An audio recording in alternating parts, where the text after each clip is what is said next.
everyone, Gelli Artist Joe Lawson here, bringing you 2 gift card holder tutorials using the oxide ink spray gel prints that I made in part 1 of this series.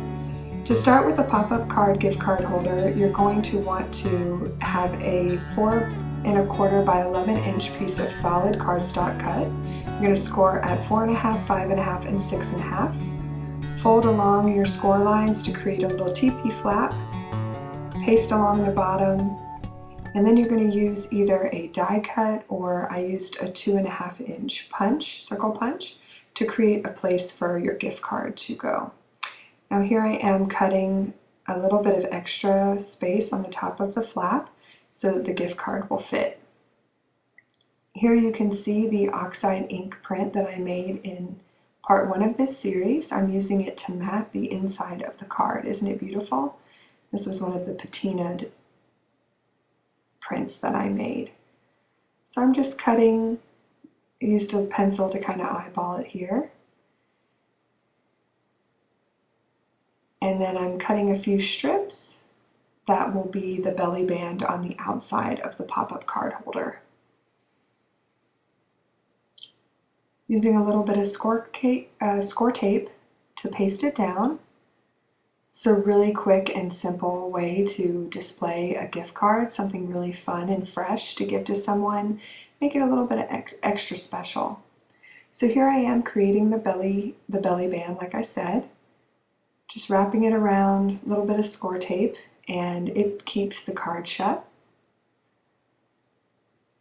Fits nice and snug. Now here I'm using the Sunny Studio die cut.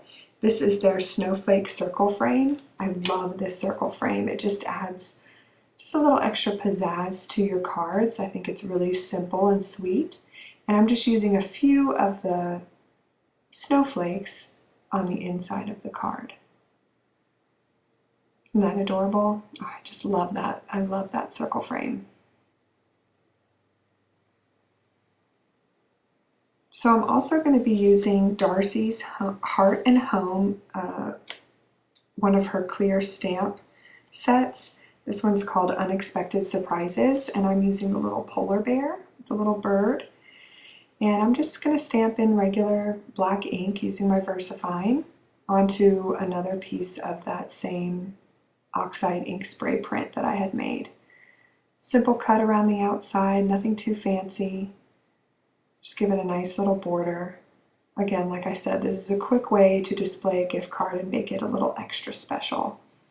Here I am using a jelly roll, magic of movie making. Did that really quick, coloring in just the little bear, little polar bear to make him stand out, and then pasted him down with a few glue squares. And here I am just using some craft bond to glue down the circle frame right in the center of the outside of the card holder. Now onto the inside, because this is going to be a Christmas gift card, I'm stamping Merry Christmas, and then I'm going to add a few of the snowflakes right around. And this paper that I used for the snowflakes and the circle frame is just a light gold shimmery paper. Like everything else, make it a little extra special. And you can see here the gift card. I had to make a few little adjustments, but the gift card fits right in here. It'll pop up. Close it, put the belly band on, and you are all set to go. Here are a few close-ups of that card.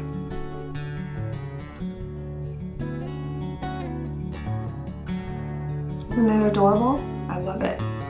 So moving on to the Jack and Jill card holder, I'm using some old sheet music that I used the oxide ink sprays and an Altenew stencil on, and you fold it in half, and then you fold it kind of like a paper airplane and fold those corners inside to create the pockets, and then you fold the whole thing in half to create the Jack and Jill. And I'm also using some pattern paper that I thought matched the outside design that I made on the front of the card, just to mat behind the pockets. Give it a little bit of extra stability, but also a little more decoration. Just using craft bond again here to paste down this background page.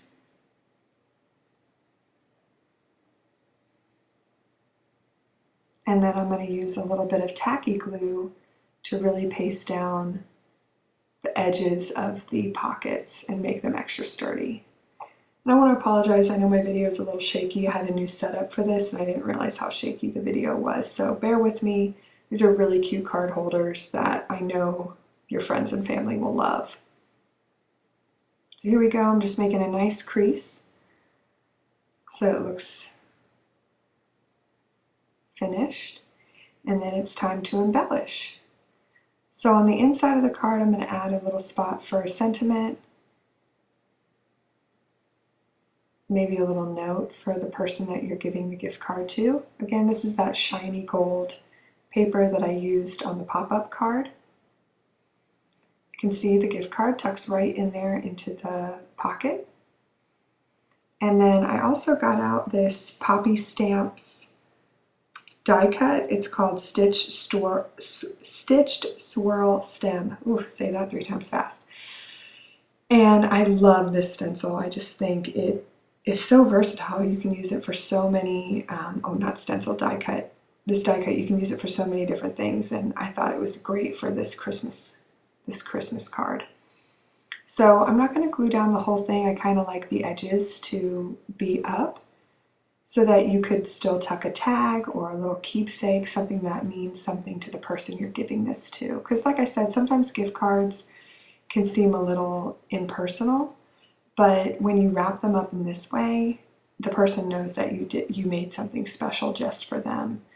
And you know, sometimes you just don't have time to go find the perfect gift, but you can make something special for them and give them a gift card to their favorite place, their favorite restaurant, and it makes it special. So here I'm adding one of the Tim Holtz holiday cards. They just have special words on them. I love these. These add just a little bit of magic to the card, if I may. Oh, and I want to give a shout out to the Paper Outpost and Sandy Allnock from Colorful Video. These 2 ideas for these gift card holders were actually not mine. I borrowed them from the Paper Outpost is where I got this Jack and Jill card, and Sandy Allnock is from the Colorful Video is where I got the idea for the pop-up card. So check them out. I'll have their links at the end of this video, and you can see how they designed these different cards. Isn't that just so special? I love the way that turned out. So check out a few close-ups, and then I also did a few variations on both of these cards for different celebrations.